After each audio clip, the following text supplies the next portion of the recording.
L'actualité à la une ce soir, le président de l'ALT est à Moscou. Ousmane Bougouma doit participer à la deuxième conférence parlementaire internationale de Russie-Afrique. À peine arrivé, il a eu des échanges avec le patron de la Douma, le Parlement russe. Notre envoyé spécial à Moscou revient dans ce journal sur les grands axes des échanges. Et dans le journal également, c'est fini à Nouakchott en Mauritanie pour la 42e session du Conseil des ministres des Affaires étrangères de l'OCI, l'Organisation de la coopération islamique. Une rencontre qui a permis au Burkina Faso d'affirmer sa volonté d'être un membre très actif et de porter aussi à la tribune de la conférence la voix des pays du Sahel en proie à une crise sécuritaire sans précédent. Des résolutions ont été prises par les participants. Les résolutions à suivre donc dans cette édition. Et dans cette édition, pour la cohésion sociale et le retour de la paix au Burkina Faso, les leaders de la communauté Peul s'engagent sur la voie du dialogue et à multiplier les messages de paix auprès des différentes communautés. Ce 19 mars, ils ont pu asseoir le cadre de leurs actions. Comment vont-ils procéder? Éléments de réponse à suivre dans ce 20h. Et dans le 20h, un baobab de la musique moderne burkinabé qui fête ses 50 ans de carrière musicale. Issouf Compaoré était en concert ce week-end. À presque 70 ans, l'artiste a su trouver l'énergie pour bercer son mélomane. Ces mélomanes qui n'ont pas marchandé leur participation à ce concert. L'ambiance à suivre en fin de journal. Bonsoir et ravi de vous retrouver. Le président de l'ALT séjourne en Russie. Il doit prendre part à la deuxième conférence parlementaire Afrique-Russie dans un monde multipolaire. Ce 19 mars, Ousmane Bougouma a été reçu par le président de la Douma, le Parlement russe. Les échanges entre les deux hommes ont porté sur le renforcement de la relation entre les deux pays et dans le futur, les deux parlements envisagent une coopération mixte. Notre envoyé spécial à Moscou, Draman Guéné. Moscou, dans la ferveur de la deuxième conférence parlementaire internationale Russie-Afrique. De la quarantaine de pays participants à cette rencontre, le Burkina est le premier à être reçu par le président de la Douma d'État, le Parlement russe. Le docteur Ousmane Bougouma est accueilli au perron de la Douma. À l'intérieur, la poignée de main avant de se retrouver dans la salle d'audience. Ici, on parle spécifiquement bilatéral. La coopération entre le Burkina et la Russie, particulièrement entre les deux parlements. La Russie est disposée à approfondir la coopération entre nos deux pays dans les divers secteurs de sécurité économique, mais aussi culturelle, dans le respect mutuel de nos deux peuples, dans le respect de la souveraineté de notre pays, dans le respect de la culture de nos deux pays. Je viens d'avoir la confirmation que le président de la Douma va rendre une visite officielle au Burkina Faso et nous recevra en visite officielle dans les prochains mois au niveau de la Russie. C'est dire que l'axe Burkina-Russie se porte bien et se portera de mieux en mieux. Dans le futur, les perspectives sont bonnes. La Douma d'État et le Parlement burkinabé sont sur un projet de commission mixte. Nous nous sommes convenus de créer un groupe de travail et peut-être conclure un accord entre parlementaires et créer une commission bilatérale pour discuter toutes les questions cruciales de nos relations et proposer des décisions pour régler tous les problèmes. Et j'espère que nos rencontres seront plus régulières pour aborder toutes les questions et pour nous comprendre mieux. Cette priorité accordée au Burkina, c'est pour montrer la place que la Russie a pour le pays des hommes intègres dans ses relations internationales, selon le chef conseiller de la Chambre basse. Le revoir est convivial qui en dit long sur la nature des futures relations entre les deux parlements russes et burkinabés, voire au-delà. La 49e session du Conseil des ministres des Affaires étrangères de l'OCI, l'Organisation de la coopération islamique, a pris fin ce vendredi à Nouakchott, en République islamique de Mauritanie, sur une note de satisfaction. Tous ont reconnu une recrudescence des actes islamophobes, de l'insécurité et des crises humanitaires. Des résolutions ont été prises par les participants, entre autres la restauration des valeurs de l'islam, la sensibilisation de la jeunesse musulmane sur ces valeurs, la résolution pacifique des conflits entre les pays. La délégation burkinabé repart de Nouakchott satisfaite de sa participation. Maïmouna Traoré. Le 49e Conseil des ministres des Affaires étrangères de l'Organisation de la coopération islamique s'achève ainsi après 2 jours de travaux. La session est sanctionnée par une déclaration conjointe. Tous s'accordent sur un fait. L'islamophobie et les violences basées sur la religion prennent de l'ampleur. Il faut donc des mesures urgentes. Les participants à cette rencontre du Nouakchott ont pris des résolutions. Ce qui a été retenu comme stratégie, c'est qu'il faut que les valeurs fondamentales de l'islam puissent être restaurées, que cela puisse être prêché à la jeunesse, en tout cas à toutes les entités et appartenant à cette idéologie, à cette religion de l'islam. Et au-delà, il a été recommandé que toutes les crises soient résolues de façon pacifique entre les États belligérants. La délégation burkinabé sort satisfaite de cette session. La plupart de ses attentes sont comblées. Elle a eu des rencontres bilatérales et tripartites avec plusieurs pays. Mieux, le Burkina Faso est élu membre du comité en charge de la mise en œuvre des questions humanitaires de l'OCI. Faisant partie de ce comité de mise en œuvre de ces questions humanitaires, le Burkina Faso repart très satisfait parce que tous ont été unanimes qu'il faut que le soutien à l'endroit de la zone Sahel soit vraiment à la hauteur des défis auxquels elle est confrontée. Toutes les questions inscrites à l'ordre du jour de cette session de l'OCI ont été examinées. Rendez-vous est pris pour la prochaine session, la 50e, qui aura lieu en 2024 au Cameroun. Le ministre en charge de l'agriculture était en tournée dans les Balais et le Bourg-Kiemdé. Denis Ouedraogo est allé se rassurer du bon déroulement de la campagne sèche. À l'occasion, il a pu visiter des exploitations maraîchères et au bord du barrage de Tanguin-Wobgo, il a pu voir entre autres un champ de maïs. Il affirme être satisfait par ce qu'il a pu voir. Bernard Compelem à Hadi Sandamba pour les détails. Sur les berges du barrage de Petit Bali, le ministre Denis Ouedraogo s'imprègne du déroulement de la campagne sèche dans la commune de Boromo. Nous sommes ici à Lampara où Suleiman Compaoré produit du chou et d'autres spéculations. Un peu plus loin, dans la commune de Sabou, c'est un champ de maïs au stade de maturation qui retient l'attention de la délégation. Ici à Tanguin-Wobgo, le ministre de l'Agriculture revient sur ses pas un peu plus de 3 mois après le lancement de la campagne sèche. Nous sommes contents de constater qu'ils ont eu 2 cycles de production maraîchère et maintenant ils sont au 3e cycle avec du maïs. Mais regardez bien derrière moi, on se croirait en fin de saison pluvieuse. Le maïs a beaucoup réussi, bien donné. Et c'est au total 8 hectares qui sont exploités par 163 personnes, dont 132 femmes. Et ce qu'il faut aussi relever, il y a 3 PDI qui ont été reçus dans le village et qui ont bénéficié de parcelles et qui les ont exploitées. Ils ont bénéficié des intrants gratuitement. Les producteurs des berges du barrage de Tanguin-Wobgo qui bénéficient de la réalisation de 2 forages, un besoin exprimé lors du lancement de la campagne sèche le 24 novembre dernier. Une épine de moins certes, mais les exploitants sont confrontés à d'autres difficultés.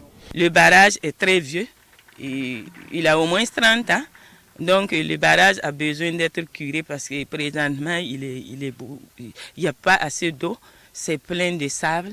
Bon, les systèmes d'irrigation sont bouchés. Souvent, l'eau, là, ça ne passe pas. Du côté de Lampara, dans la commune de Boromo, c'est plutôt la disponibilité des intrants qui a été soulevée avec le ministre de l'Agriculture. Il y a eu certes l'appui de l'État, mais insuffisant aux yeux des producteurs. Pour avoir les intrants, c'était un problème. On a même payé le sac de l'NPK à 31 000 cette année. Donc si on va calculer, bon, on n'a pas grand-chose. Il s'agit d'un appui en intrant de 2 sacs, souligne Suleiman Compaoré. Et pour le ministre de l'Agriculture, cette sortie terrain est également le lieu d'encourager les différents producteurs et surtout se faire une idée des résultats escomptés au terme de cette campagne de saison sèche. Et à Koupela, c'est un forage qui vient d'être inauguré pour les activités maraîchères des femmes de l'Association pour la promotion des femmes du Kouritenga qui fait l'actualité. Ce sont des ressources engagées après leur participation à un concours qui ont permis à ces femmes de pouvoir réaliser le forage. Avec l'eau disponible désormais, les femmes comptent s'investir davantage dans le maraîchage. Amadou Marcelto.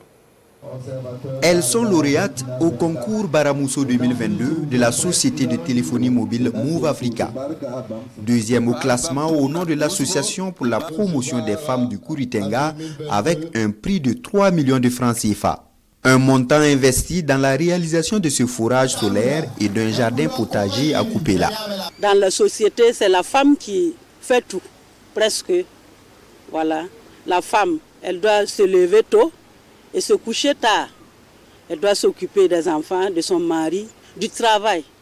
Voilà. Donc pour une auto-prise en charge, en faisant le forage, on peut faire du jardinage et en même temps, on a les légumes qu'on peut vendre et enlever pour notre propre consommation.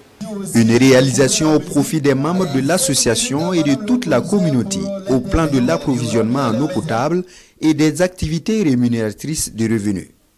D'où le soutien des premières autorités de la province. C'est vraiment une association à encourager, à féliciter et surtout à promouvoir pour que les autres associations puissent emboîter leur pas dans le domaine du développement endogène. Et nous les invitons vraiment à aller vers ce pont du développement que le président du FASO promeut, le financement endogène et bien sûr l'agriculture hors sol. Et nous avons vu que ce sont des femmes motivées, engagés, qui tiennent à leur engagement et qui mettent en œuvre les projets qui leur tiennent à cœur. Je voudrais pour cela les féliciter très chaleureusement et en tout cas leur dire que Move Africa est toujours à leur côté pour la poursuite de ce projet. Ce trophée Baramousso est le deuxième de l'APFK après celui de 2017 où elle a occupé la première place. Ce concours est initié pour magnifier la femme battante, notamment celle entreprenante. Et puis au cœur de la richesse, votre magazine scientifique sur la RTB aborde ce soir la conservation des légumes par la technique de la lactofermentation, une technique naturelle simple et facilement accessible de l'avis des scientifiques. Les chercheurs de la section régionale de l'IRSAT de l'Ouest utilisent la technique depuis des années pour la conservation de leurs légumes. Je vous propose ici un extrait de l'émission de ce soir en attendant la diffusion de l'intégralité à partir de 21h. C'est un reportage signé Ahadi Sandamba.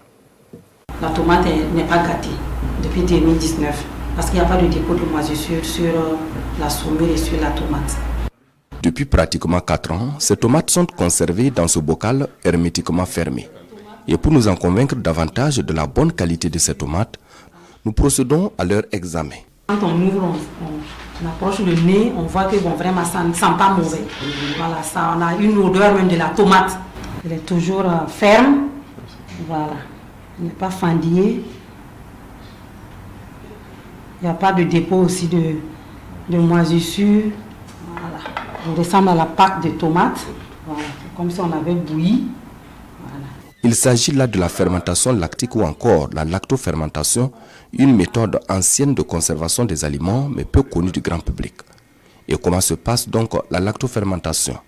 Aujourd'hui, nous avons 3 légumes à conserver. Il s'agit des oignons, du poivron et du gombo. Des légumes qui se conservent de la même manière au détail près. De façon générale, la lactofermentation est connue pour préserver beaucoup de nutriments et de composés bioactifs au niveau des légumes. Avoir des probiotiques qui vont améliorer la qualité de cette flore intestinale et contribuer donc ainsi à la guérison, c'est un avantage à ne pas négliger.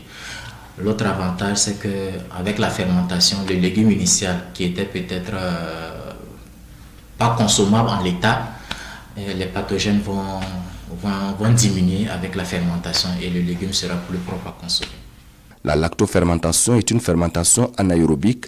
Entendez par là qu'elle ne nécessite pas d'oxygène car les bactéries lactiques sont les seules qui peuvent se développer dans un milieu salé, acide et surtout sans oxygène. Au contraire, si de l'oxygène entre dans ce bocal, des moisissures et levures pourraient s'installer, rendant ainsi la préparation impropre à la consommation, ajoute le spécialiste. Retrouvez donc votre magazine au cœur de la richesse ce soir à partir de 21h sur la RTB. Je le disais en titre, l'association Burkina Dambé-Lougué a organisé une journée d'échange ce 19 mars avec les leaders de la communauté Peul. Des concertations qui ont porté sur les voies du dialogue pour le retour de la paix au Burkina Faso. Ces leaders s'engagent à multiplier les messages de paix auprès des différentes communautés. Tramanso. Pour le retour de la paix au Burkina Faso, les leaders religieux et personnes ressources d'origine Peul optent pour une journée d'échange et de concertation. L'initiative est de l'association Burkina Dambé-Loundé. Elle entend davantage impliquer les coutumiers du Sahel dans la consolidation des valeurs du vivre ensemble et la cohésion sociale. C'est pour donner un message fort de paix, un message fort de sécurité qui va être propagé un peu partout. Et c'est ce que nous avons entamé. C'est d'abord des concertations. Vous avez vu aujourd'hui, c'est tout ce qui est comme communauté Peul que nous avons réunis. Cette rencontre est surtout un cadre de prise d'engagement. Engagement des leaders originaires de la région du Sahel en tant que porte-voix des messages de pardon, de sagesse et de paix. Ce qu'on va faire, on va essayer en tant que coutumier de faire des messages véhiculés au niveau des jeunes pour qu'on se comprenne. On va chercher quand même ceux qui pensent à aller là, de ne pas aller puisqu'on a vu ce que les donne, ce que ça a donné. Donc notre souhait de faire des messages d'entente entre Peul, Mossi et Djoula et tout le monde s'entendent comme avant. Je suis content d'être membre de l'association. Il s'agit d'œuvrer pour le bien-être de tous et pour les générations à venir. Cette rencontre de l'association Burkina Dambé-Loundé est le point de départ d'une large concertation impliquant l'ensemble des couches sociales au Burkina Faso. Le ministre en charge du développement industriel, dans le cadre de sa tournée dans la capitale économique du Burkina Faso, Bobo Dioulasso, a effectué une visite au complexe Djéné Industrie. Une visite qui a permis à Serge Poda de s'imprégner du travail abattu dans cette unité spécialisée dans la production d'huile alimentaire et d'aliments bétail. Drissa Traoré et Karim Sissé ont suivi la visite pour nous compte rendu. Le ministre en charge du développement industriel assiste ici au processus de production de bidons plastiques. La scène se déroule au complexe Djéné Industrie. En plus de ces bidons, cette unité produit de l'huile alimentaire, de l'aliment pour bétail et des sacs en plastique. Elle a une capacité de production de 5000 bidons de 20 à 25 litres par jour et de 3000 bidons de 1 à 5 litres par jour. Nous avons les capacités installées, la capacité sous-exploitée, des machines même qui n'ont toujours même pas été mises en marche, dû à des difficultés multiples qu'on connaît. Les difficultés ici, c'est un peu le coût de production, le marché, la compétitivité. Donc il faudra peut-être un accompagnement de la part, en tout cas, du gouvernement. Les difficultés énumérées par le promoteur ont été bien notées par le visiteur du jour. Serge Poda salue le dynamisme et la détermination de l'entrepreneur. Je voudrais encourager le promoteur à toujours aller de l'avant. Il m'a expliqué certains projets d'extension et d'investissement supplémentaires afin de renforcer davantage la capacité de production de l'industrie. Et nous espérons et nous souhaitons que ces investissements qui sont en prélude puissent en tout cas trouver des débouchés qu'ici. Et à notre niveau, nous travaillerons à ce qu'il puisse y avoir des possibilités pour cette industrie de pouvoir écouler les produits en tout cas qu'elle produit et qu'elle met sur la place du marché, qui sont des produits de qualité. J'en ai vu certains, des visus, donc qui sont les bienvenus dans notre paysage commercial. Djéné Industrie, c'est un investissement de plus de 3,7 milliards de francs CFA. Elle a ouvert ses portes en 2006 dans la capitale économique du Burkina Faso. De l'ouest du Burkina Faso, direction l'est où moins de 30% de taux d'exécution physique et 18% de taux d'exécution financière, soit plus de 32 milliards de francs CFA d'investissement sur un montant prévisionnel de 180 milliards de francs CFA. C'est ce qui ressort de la revue régionale de la politique nationale de développement pour la région de l'Est. Un référentiel qui a connu des difficultés dans sa mise en œuvre en 2022 pour plusieurs raisons. Il s'agit notamment de la crise sécuritaire qui a rendu difficile l'accessibilité de certaines zones et de la non-mobilisation des ressources financières prévues dans le cadre des projets. Explication Désiré Boudou, Aruna Mari. La mise en œuvre de la politique nationale de développement à l'Est, soumise à l'examen de ses membres du cadre de dialogue régional. Dans le rapport de performance, il ressort que la majeure partie des investissements structurants prévus l'année écoulée ne sont pas réalisés. Sur un ensemble de 165 investissements structurants programmés, 48 ont pu être conduits à terme. Il en ressort un taux d'exécution physique de 29%. Plus d'une quarantaine d'activités stratégiques étaient en cours de réalisation et une cinquantaine d'autres n'ont pas connu un début de démarrage au 31 décembre 2022.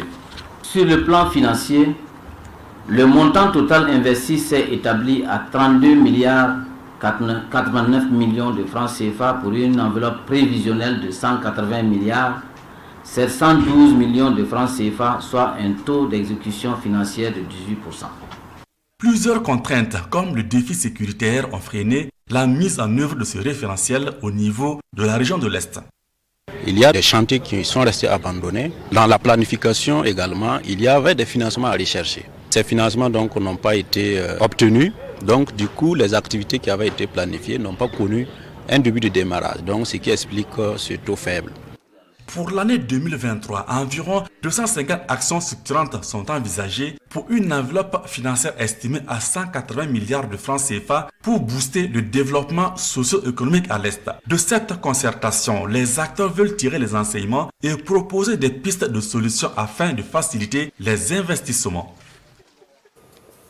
Et puis le lancement officiel du processus d'élaboration du schéma régional d'aménagement et de développement durable du territoire de la région du Sud-Ouest, c'était ce 17 mars à Gawa. Le schéma est un référentiel de planification et d'harmonisation des actions de développement sur toute l'étendue du territoire régional sur plusieurs années. La cérémonie est suivie pour nous par Elvis Tuina et Christophe Da. La région du Sud-Ouest lance l'élaboration du schéma régional d'aménagement et de développement durable de son territoire. Le schéma présenté aux forces vives est un instrument de développement harmonieux et intégré. Le principe est de permettre aux populations de tracer elles-mêmes les voies et actions de développement sur 25 ans sur la base des potentialités et priorités de la région. Nous ne pouvons pas faire des actions de développement dans l'anarchie. Donc il faut des actions coordonnées. Et pour avoir ces actions coordonnées, il faut un document de planification. Ça veut dire qu'à l'issue de ce document de planification, nous saurons quelles sont les potentialités de notre région, quelles sont les orientations pour les actions de développement, et chacun choisira où il veut aller, mais de manière coordonnée. Le schéma régional est adossé à celui national et son contenu se veut scientifique, consensuel, mais aussi conforme aux besoins spécifiques de la région en matière de développement. La direction générale des collectivités territoriales a insisté sur le dernier point. Il y a eu des cas où, par exemple, les gens ont fait du copier-coller et ça n'a pas marché. Donc quand vous transposez une infrastructure à connotation organisation sociale des populations du centre dans une région comme le Sud-Ouest, vous voyez que ça ne va pas marcher. Donc voilà pourquoi nous avons insisté qu'on tienne compte des préoccupations profondes des populations. Nous souhaitons que la population puisse s'exprimer en pensant aux générations à venir. Qu'est-ce qu'il faut pour que d'ici 20 ans, eux-mêmes, ils aient conscience qu'ils ont pris en main leur propre développement. Cette cérémonie de lancement marque le début de la phase de collecte, d'analyse et de restitution des données. Le schéma sera par la suite adopté avant d'être validé en Conseil des ministres en fin 2023. Le bureau d'études qui a reçu le contrat de l'élaboration du schéma à cette rencontre dit vouloir œuvrer à être dans le délai.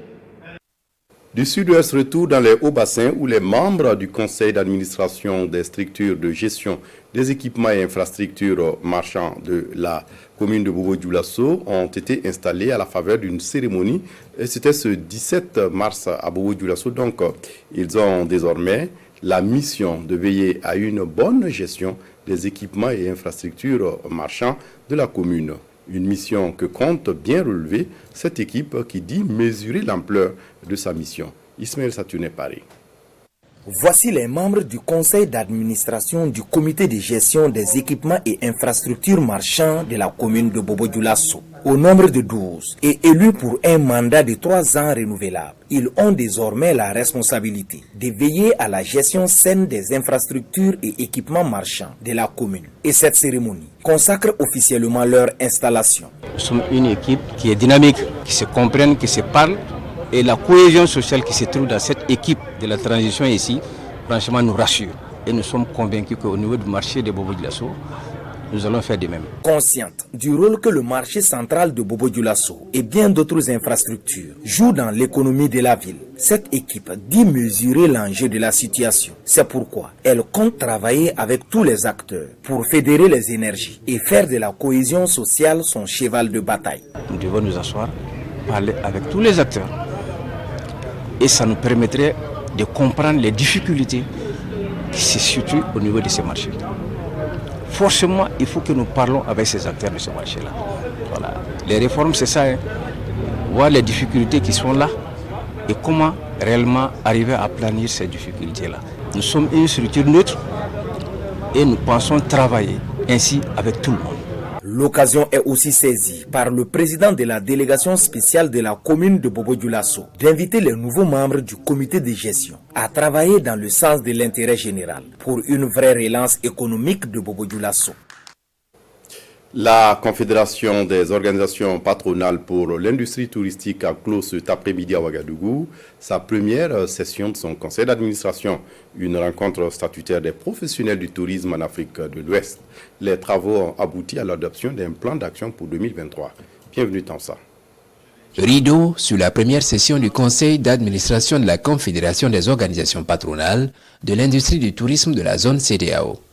Un rendez-vous de 2 jours axé sur le renforcement des bases de la structure et l'adoption du plan d'action 2023. Un plan d'action à travers lequel ces acteurs entendent travailler à la relance effective du tourisme dans l'espace communautaire confronté à des difficultés en raison des crises sanitaires et sécuritaires. Les objectifs fixés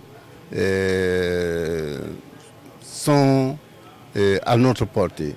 Et si chacun à son retour, comme nous l'avons dit, nous devons mettre les bureaux en place dans un premier temps dans les différents pays et nous allons nous atteler maintenant aux activités. Donc je pense que c'est réalisable. Nous fondons l'espoir véritablement que cet engagement soit poursuivi dans les différents États membres, que chaque pays, membre de Copitour, puisse véritablement s'approprier ces travaux et qu'il travaille résolument, en tout cas à permettre à nos différents États de relancer les secteurs touristiques qui contribuent énormément à notre économie. Les États sont invités à soutenir ces instances de Copitour. Le Burkina Faso entend jouer sa partition à travers le tourisme interne. On prit part à cette rencontre des délégations de 12 pays de l'espace CEDEAO. Et puis un heureux gagnant de la loterie nationale burkinabé vient d'empocher un gros lot à Tinkodogo.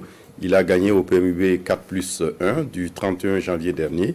Il a reçu son chèque de 73 millions de francs CFA des mains des responsables de la LONABé. C'était le 10 mars dernier en présence de Bernard Diasso.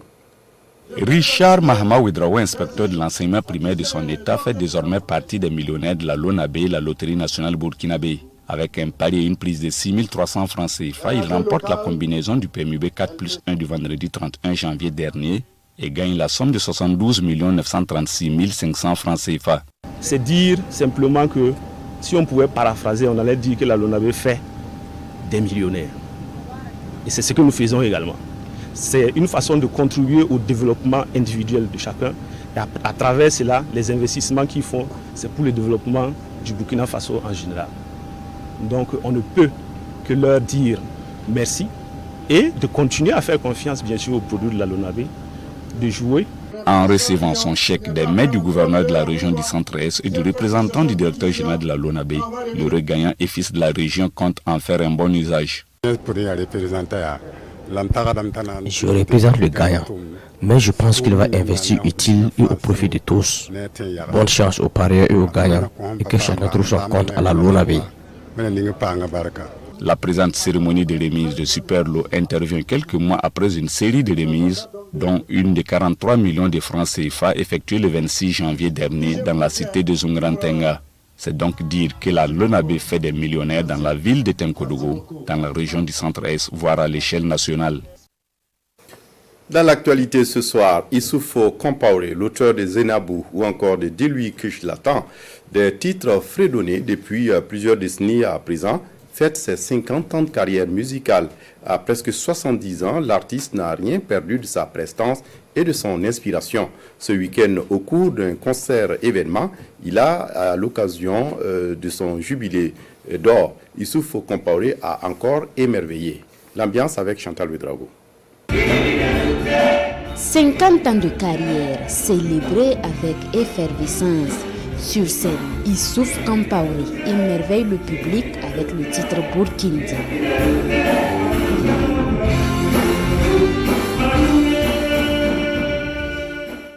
Et ce morceau, Kadio Zambelongo, composé en 1975 pour galvaniser les soldats voltaïques. Ce soir, il le chante pour rendre hommage aux forces de défense et de sécurité.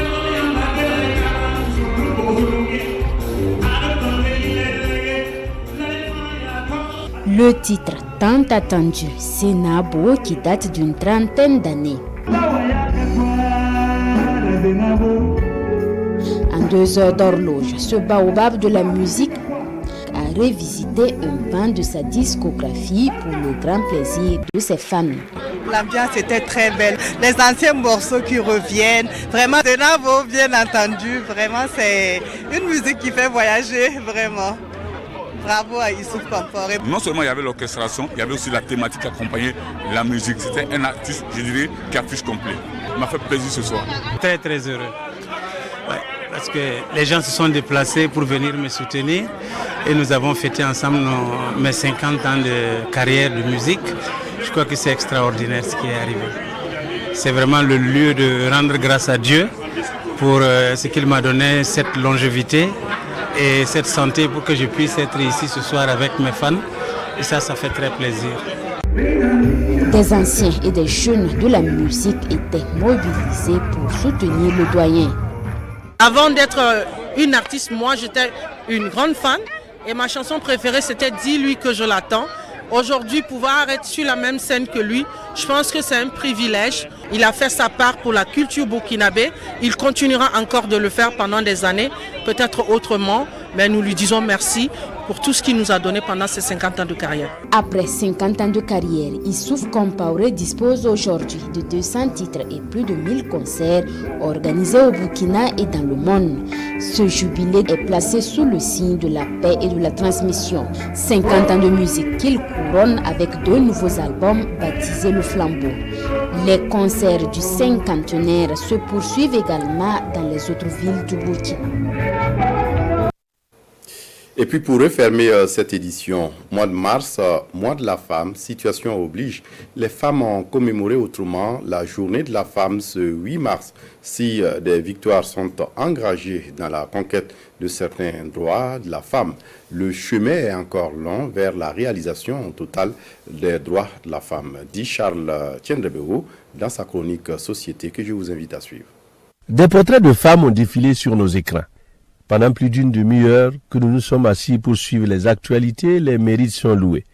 Des femmes chefs d'entreprise, des ménagères battantes lèvent tôt et couchent tard, des femmes rompues dans le maniement des armes aux prises avec lead terroriste, et quand l'hélicoptère s'éleva dans les airs, piloté par la brave dame, s'écria l'un des téléspectateurs, « Ah, c'est fort encourageant de voir cela. » Des femmes loin des salons de beauté et de coquetterie affrontant la rudesse des champs de bataille pour que la quiétude règne dans nos cités, pour que les hommes puissent vaquer tranquillement à leurs occupations. Des femmes scientifiques qui ont démystifié les grades universitaires, les secrets de la médecine, les mystères de l'aviation. Celles juristes qui se battent pour l'égalité des chances. Les codes sont brisés. Une femme chef de village, l'exemple de Yisuka suscite la curiosité et a achevé de convaincre les plus sceptiques que des petits pas ont été accomplis pour que l'égalité des genres devienne réalité. C'est peut-être pour cela que des pas de danse ont été esquissés dans les dancings ce soir du 8 mars. Des petites victoires qui cachent des réalités parfois à vous fendre le cœur. Loin de se faire une idée réelle du calvaire de ces pauvres dames qui doivent leur salut à un reportage télévisuel, c'est ça aussi le 8 mars finira par lancer un du groupe. Il n'aurait pas fallu plus pour que des confidences fusent. On n'a jamais donné la parole aux couples séparés par l'administration, confessa un jeune homme. Tout le monde éclata de rire. On sait que tu es un célibataire géographique. Cela fait maintenant 11 années que ma femme et moi vivons la solitude, continua-t-il. Quand j'ai commencé dans les hauts bassins, elle arpentait les villages du Sahel. Pour que le couple se réunisse, je vous avoue, il fallait compter avec les longs week-ends auxquels il fallait ajouter une demande de 48 heures d'absence pour allier les deux localités. Nous avons cru voir notre galère prendre fin quand le concours professionnel nous rapprocha. Mais hélas, de nouvelles affectations sont venues encore sceller notre sort. Retrouvez Charles Tiendrebego dimanche prochain pour une autre chronique Société. C'est tout pour ce journal. Merci de l'avoir suivi. Demain, une nouvelle équipe du 20h vous retrouve avec beaucoup de plaisir. Quant à moi, je vous souhaite une excellente reprise.